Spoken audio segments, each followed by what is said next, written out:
Class 9 का chapter 5 fundamental unit of life cell. इसको आज हम डिस्कस करेंगे, कोशिश करेंगे 20 मिनट्स के अंदर इसको कंप्लीट करने के लिए। ठीक है, सबसे पहले हम इंट्रोडक्शन देखते हैं।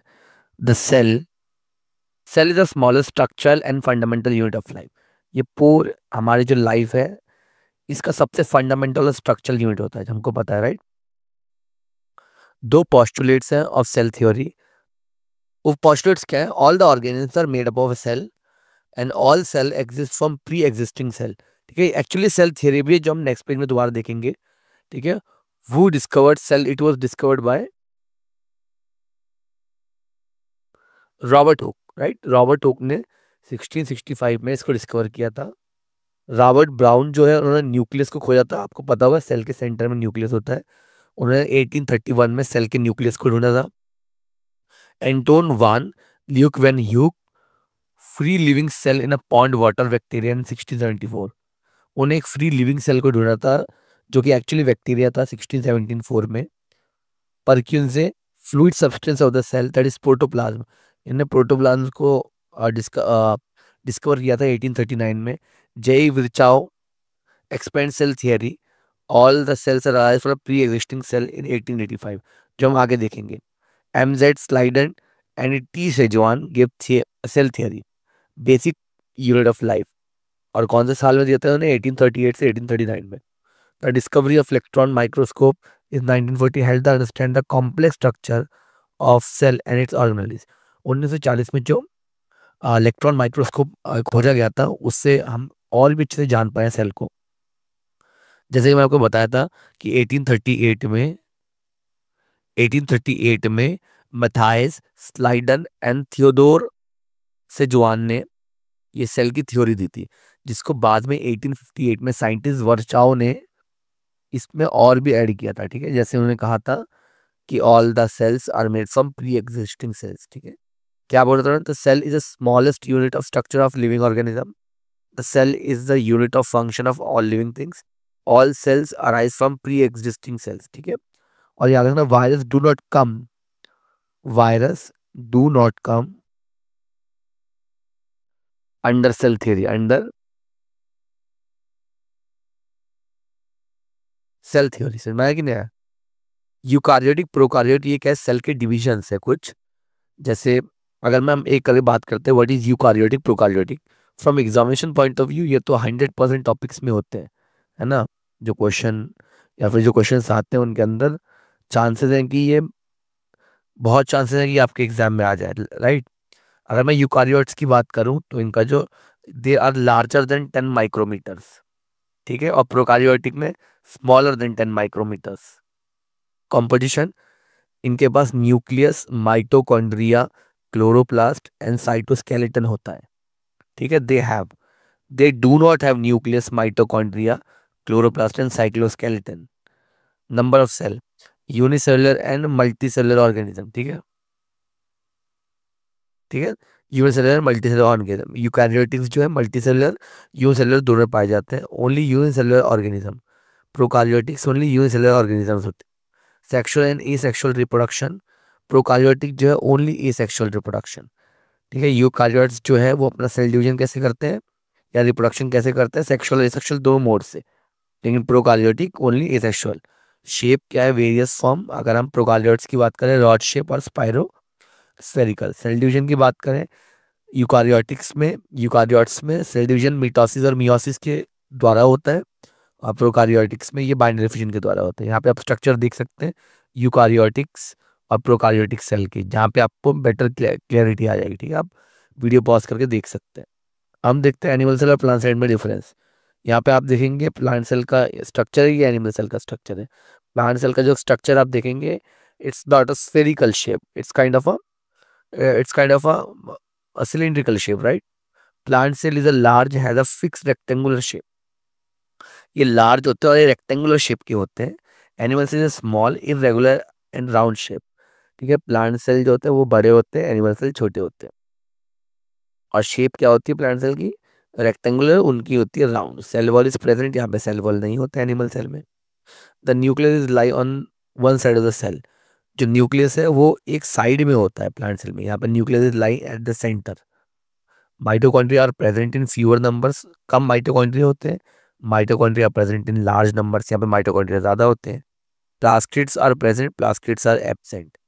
Centrosomes are absent, centrosomes are present. On large central vacuole is present, many small vacuoles are present. समझ में आ रहा है? प्लांट सेल के अंदर बहुत लार्ज वैक्यूल होते हैं, यहाँ पे आप देख सकते हैं। यहाँ पे क्या है, प्लांट सेल के अंदर बहुत लार्ज लार्ज वैक्यूल होंगे, यहाँ पे बहुत छोटे छोटे वैक्यूल्स होंगे, है ना। और ये डायग्राम बहुत जरूरी है एग्जाम में।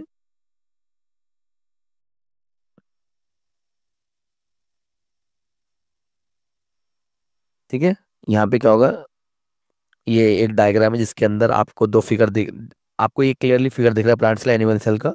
यहाँ पे आप सारी चीजें, ये देखो यहाँ पे माइटोकॉन्ड्रिया आप देख सकते हैं, यहाँ पे कैसे शेप का है। तो एग्जाम में हो सकता है ऐसे शेप आ जाए या स्ट्रक्चर आ जाए जहाँ पे आपको नॉमेनक्लेचर का नेम लिखना हो। नेक्स्ट स्लाइड में देखते हैं डिफ्यूजन और ऑस्मोसिस में डिफरेंस।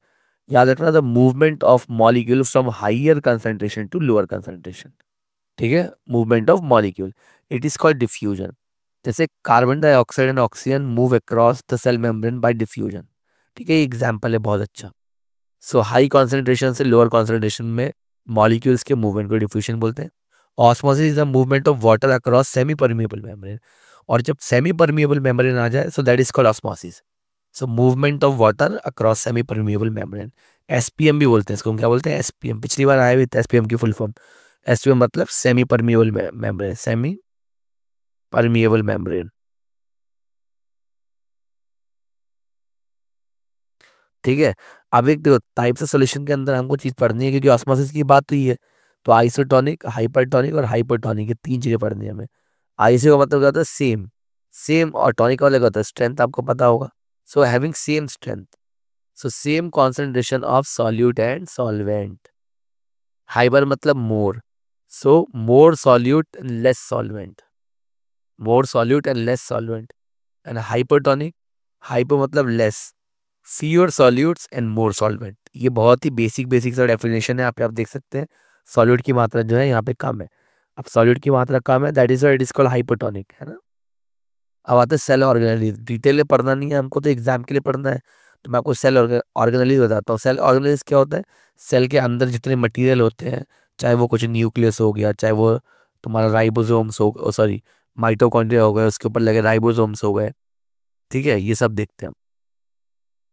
तो देखो पहले क्या, क्लोरोप्लास्ट, जो कि एक्चुअली कहाँ पाया जाता है? Chloroplast only present in plant cell, transport material around the cell. Cytoplasm human animals के अंदर पाया जाता है। Store energy molecule. Vacuole control the cell, control cell. Nucleus, खैर मैं वैक्यूल आपको दोबारा पढ़ाऊंगा नेक्स्ट स्लाइड में। Nucleus produce energy rich molecules, ये एनर्जी रिच मॉलिक्यूल है। It is also called headquarter of the cell, it is also called headquarter of the cell, headquarter of cell.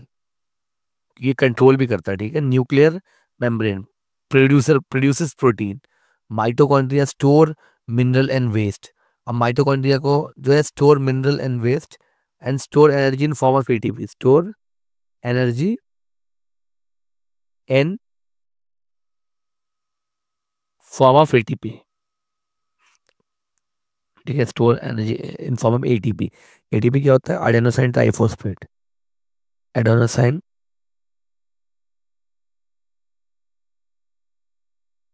Adenosine triphosphate. Cell membrane control the entry and exit of the substance in and out of the cell. Cell membrane का ये काम होता है, जो भी material आ रहा है ब्लड वेसल्स के थ्रू, उनको कंट्रोल करना, उनकी एंट्रीज को। सेल मेम्ब्रेन के give the cell its shape. अब आता है endoplasmic reticulum, which is very important, बहुत ज्यादा इंपॉर्टेंट है from examination point of view. फिर से 100% टॉपिक्स में है ये। ठीक है, इसका अंदर क्या होता है? Endoplasmic reticulum is a large network of membrane bound tubes and sheets. ये क्या, ट्यूब्स और शीट्स का एक लार्ज नेटवर्क होता है। ठीक है, the E R membrane is similar to structure to plasma membrane. और ई आर का जो मेम्ब्रेन है वो प्लाज्मा मेम्ब्रेन की तरह ही होता है। It is also made of lipid and protein. और ये किससे बना होता है? प्रोटीन और लिपिड से मिलकर बना होता है। अब याद रखना, एंडोप्लाज्मिक रेटिकुलम दो चीजों से, इसका डिवीजन दो उसमें होता है, एक है एस सी आर, एक R E R. S C R क्या होता है? Smooth endoplasmic reticulum, smooth endoplasmic reticulum. और आर ई आर क्या होता है? Rough endoplasmic reticulum. ठीक है। It do not bear ribosomes over the surface. ठीक है, इसके ऊपर कोई राइबोसोम्स नहीं होते, इसके ऊपर राइबोसोम्स होते हैं। अब किसी को अगर राइबोसोम्स होंगे तो वो आर्यर कहलाएगा ना। मतलब जो रफ है, that is why, because ribosomes are present. It main function synthesise lipid. SER lipid बनाता है, और इसका मेन फंक्शन क्या होता है, आरईआर का protein. Forms of vesicle and tubules. Vesicle और ट्यूबल से बना होता है एसईआर, और आरईआर होता है सिस्टर्न एंड ट्यूबल्स। सिस्टर्न्स और ट्यूबल से आरईआर बना होता है। It is found in periphery, ये क्या बाउंड्रीज तो पाए जाते हैं। It is found in deep inside the cytoplasm, और ये साइटोप्लाज्म के डीप में पाए जाते हैं। आरईआर की बात, एसईआर की बात करें, इट में develop from RER. SER RER से बनता है, इट में डेवलप फ्रॉम न्यूक्लियर एनवेलप। और ये आरईआर से नहीं और आरईआर जो है वो न्यूक्लियर एनवेलप से बनते हैं। मतलब एसईआर तो आरईआर से बनता है, लेकिन आरईआर न्यूक्लियर एनवेलप से बनता है। अब आते हैं हम Golgi apparatus. Golgi apparatus is a consist of system of membrane bound vesicle. It's a membrane bound vesicles. अगर इतना ही लिख दोगे एग्जाम में तब भी नंबर मिलेंगे, which is called cistern, है ना। So Golgi apparatus is a membrane bound vesicle called cistern. Function देखिए गोल्गी बॉडीज का, यहाँ पे डायग्राम देख सकते हो आप। The material synthesized near ER is packaged and dispatched to the various target inside and outside of the cell through the Golgi apparatus. मतलब endoplasmic reticulum के अंदर जो एंडोप्लाज्मिक रेटिकुलम के अंदर जो मटेरियल बनता है, उसको ये पैक्ड करता है, पैकेज करता है उसका, और उसका डिस्पैच करता है। ठीक है, टू वेरियस टारगेट, जितने भी टारगेट है पूरे सेल के अंदर। तो ये एंडोप्लाज्मिक रेटिकुलम के अंदर जो जो मटेरियल बन रहा है, उनको ये पैक करता है गोल्गी बॉडीज, और डिफरेंट डिफरेंट पार्ट्स तक पहुंचाता है ऑफ द सेल। ठीक है, नीचे आप देख सकते हैं यहाँ पे गोल्गी बॉडीज कैसे दिख रहे हैं। यहाँ cistern, transport vesicle, lumen, newly formed vesicle, secretary vesicles, है ना, ऐसे दिखता है ये। अब आते हैं प्लास्टिड्स के बारे में। देखो, plasts are present only in plant cell. तीन तरह के प्लास्टिड होते हैं हमारे सिलेबस के अंदर, तो तीन है। That is chromoplast, leucoplast and chloroplast. Chromoplast क्या होता है, कलर प्लास्टिड। ठीक है, ल्यूकोप्लास्ट क्या होता है, व्हाइट और कलरलेस प्लास्टिड। एंड क्लोरोफिल क्या होता है, क्लोरोप्लास्ट क्या होता है, कंटेन पिगमेंट क्लोरोफिल। ठीक है, it is a green colour, है ना,